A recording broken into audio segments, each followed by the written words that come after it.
Emisor Podcasting.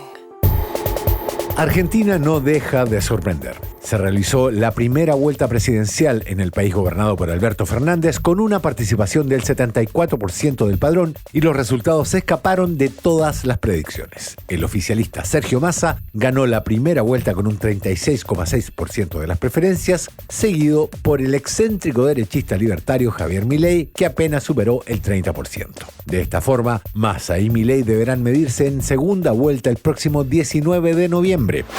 El 19 de noviembre tenemos que definir si construimos un país que abrace a todos o el país del sálvese quien pueda.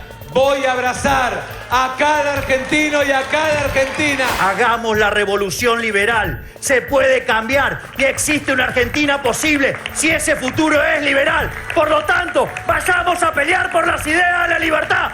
¡Viva la libertad, carajo! ¡Vamos en noviembre por la gloria! ¡Vamos, carajo! La gran perdedora, la carta de la derecha tradicional, Patricia Bullrich, que solo alcanzó el 23,8% de los votos. Sin embargo, son sus votantes los que definirán la segunda vuelta. ¿Cuál es el análisis y los posibles escenarios para el balotaje? Soy Rafael Cavada y en este nuevo episodio de Corresponsal te contaré todos los detalles de las elecciones argentinas. Poner punto final a la idea de la destrucción del otro, a la idea del amigo-enemigo. Si hay algo que ha quedado claro en esta elección, es que la grieta se murió y empieza una nueva etapa desde el 10 de diciembre en mi gobierno. El triunfo de Sergio Massa es por lejos la sorpresa más grande de esta primera vuelta. Recordemos que en las primarias abiertas, simultáneas y obligatorias, las PASO, que se hicieron el 13 de agosto, el ministro de Economía del actual gobierno de Fernández y miembro de la coalición Unión por la Patria había quedado en tercer lugar con un 28%. Además, las encuestas le daban en promedio un 30% de votos para esta primera vuelta, ubicándolo generalmente en el segundo lugar. Es decir, Massa sacó casi un 9% más que en las primarias y un 6% más que lo esperado. Toda una proeza para un hombre que es superministro de Economía, de Desarrollo Productivo y Agricultura y de Ganadería y Pesca, en un país con un 138% de inflación interanual, con un 40% de pobreza, un crecimiento negativo y dentro de un gobierno salpicado por casos de corrupción. Por lo mismo, aún con la primera mayoría, Sergio Massa deberá hacer un enorme esfuerzo para sortear el antikirchnerismo y conseguir lo que le resta para llegar a la Casa Rosada. Ya en su discurso triunfal dio luces de su estrategia, llamar a un gobierno de unidad nacional para así atraer a los votantes de la derecha moderada que ven en Javier Milei un peligro aún mayor que el de un kirchnerismo en el poder. Voy a convocar a un gobierno de unidad nacional el 10 de diciembre como presidente. Pero un gobierno de unidad nacional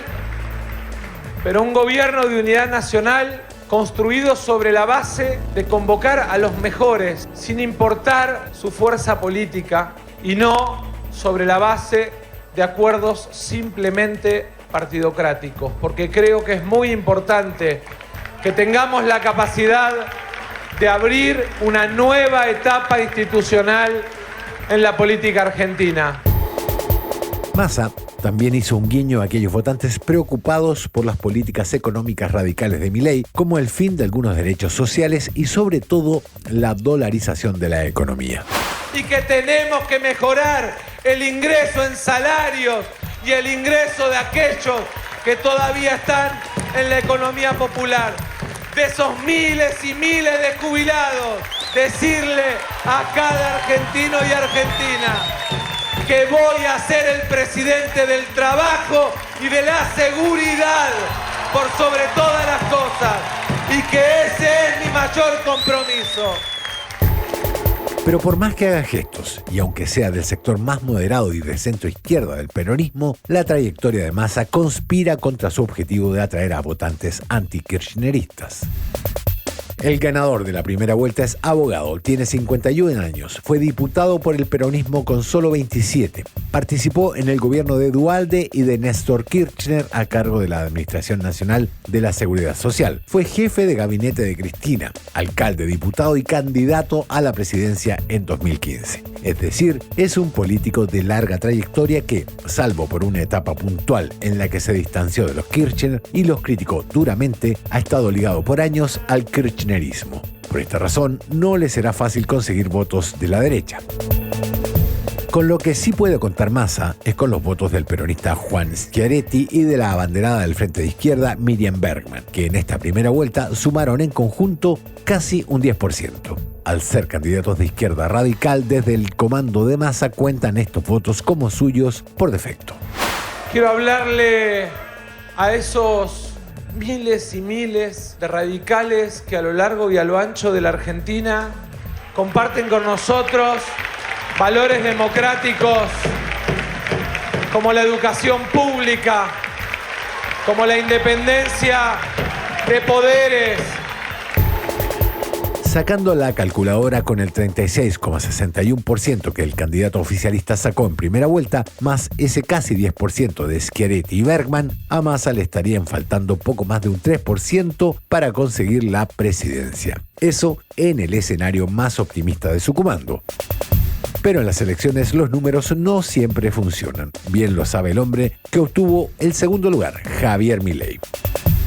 El economista libertario que lideró las primarias aparecía habitualmente en las encuestas como el seguro ganador de esta primera vuelta con al menos un 34% de los votos. Sin embargo, apenas superó por décimas el 30% que obtuvo en las PASO, dejando claro cuál es el porcentaje de su voto más duro.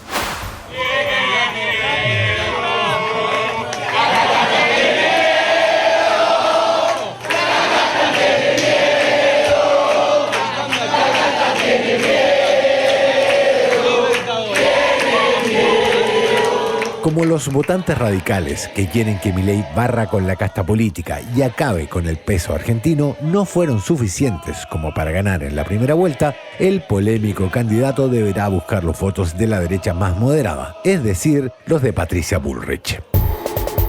Para eso, Milei debe intentar capitalizar los sentimientos anti-kirchneristas y sobre todo moderar su discurso radical. De hecho, libertad o kirchnerismo será el lema de su campaña. Los argentinos de bien tenemos que elegir si queremos kirchnerismo o libertad. Algo de esa estrategia ya se observó en su intervención luego de los resultados. Primero calificó esta elección como histórica y en vez de señalar como principal enemigo a la casta política, como lo venía haciendo, acotó ahora sus dardos y apuntó contra el kirchnerismo. Quiero que tomen conciencia que hoy quedamos frente a la elección más importante de los últimos 100 años. Una elección que nos va a plantear si queremos continuar con este modelo que el kirchnerismo defiende o si queremos volver a abrazar las ideas de la libertad, que son las que hicieron grande a Argentina en el siglo XIX, y que todos los países que abrazan las ideas de la libertad progresan, mientras que todos los que siguen las ideas populistas se hunden en la miseria. No fueron pocos los guiños que hizo el candidato a los votantes de Bullrich, y es que los necesita a todos para poder ganar en noviembre.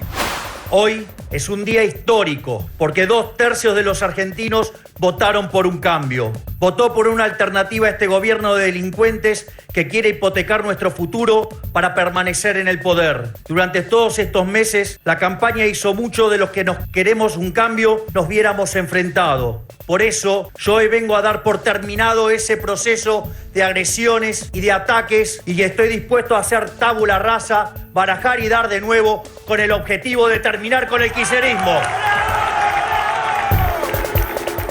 Todo indica que la clave de lo que sucederá el 19 de noviembre está en los votantes de la candidatura de Juntos por el Cambio. Patricia Bullrich, la gran perdedora de la jornada. Con un 23% no logró ni siquiera retener el porcentaje que obtuvo su coalición en las primarias. La coalición anti-kirchnerista liderada por Macri tendrá que analizar qué fue lo que ocasionó su dura derrota. Pero por sobre todo tendrá que definir qué postura tomarán para la segunda vuelta. ¿Se cuadrarán con el libertad o kirchnerismo de Javier Milei? La actitud de su máximo referente, Mauricio Macri, parece indicar que sí. El expresidente, poniéndose el parche antes de la herida, ya había elogiado algunas de las ideas de Milei en plena campaña, lo cual en su momento produjo molestia en el comando de Bullrich.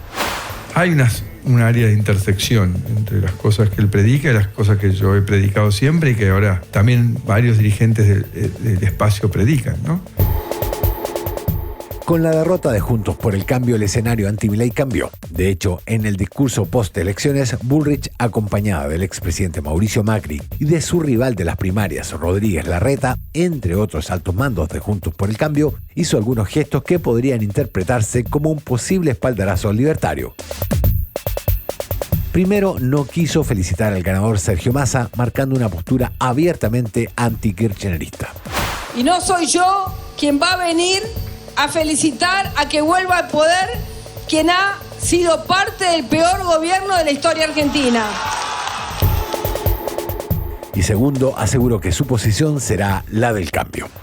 Vamos al cambio siempre que la Argentina necesita, por más que hoy no hayamos ganado las elecciones. Macri, Bullrich y los altos mandos de Juntos por el Cambio definirán en las próximas semanas cuál será su postura oficial respecto a Milei de cara al balotaje. Pero aún así la decisión que tomen los votantes es una verdadera incógnita. Y es que el ala más moderada de Juntos por el Cambio no ve con buenos ojos a Milei, a quien acusan de demagogia en las campañas de primera vuelta. Esto por sus radicales propuestas que en muchas ocasiones no tienen un plan muy claro de ejecución. Y Milei me pareció que no contestó ninguna de las cosas serias que se plantearon en este debate. El tema de los órganos, el tema de las armas, el tema de qué propuesta tiene. Digamos, es como que las va cambiando, ¿no? No sabemos cuál es su plataforma. Tampoco ven con buenos ojos a su círculo, que ha destacado por declaraciones y propuestas aún más radicales y destempladas que las del líder de Libertad Avanza. En las últimas semanas, por ejemplo, se dio a conocer una polémica propuesta de la candidata a diputada Lilia Lemoine del mismo pacto del Milei, que consistía en otorgar el derecho a los hombres a renunciar a la paternidad de forma voluntaria. Una medida que, por supuesto, no ayuda a atraer a los votantes moderados.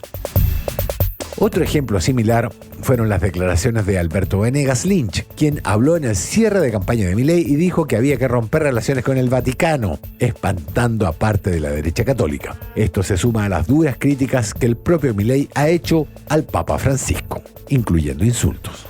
Habría que informarle al imbécil ese que está en Roma, ¿sí? Que defiende la justicia social. Que sepa que es un robo y que eso va contra los mandamientos. El Papa, sí, lo voy a decir de frente, es el representante del maligno en la tierra. ¿Alcanzará Milei a convencer a los escépticos de la derecha moderada? ¿Logrará aterrizar sus propuestas? ¿Podrá Massa hacer frente al antikirchnerismo? Seguiremos de cerca lo que suceda en Argentina en los próximos capítulos de Corresponsal. Soy Rafael Cavada y puedes escuchar todos los capítulos del podcast en www.emisorpodcasting.com y en la app de Emisor. Y no olvides seguir a Corresponsal en Spotify y calificar los episodios. De esta forma, el podcast puede seguir creciendo y manteniéndose en los primeros lugares, como ha sucedido hasta ahora. Pronto vendrá un capítulo especial donde resumiré lo que pude observar durante mi semana de reporteo en Medio Oriente. Emisor Podcasting.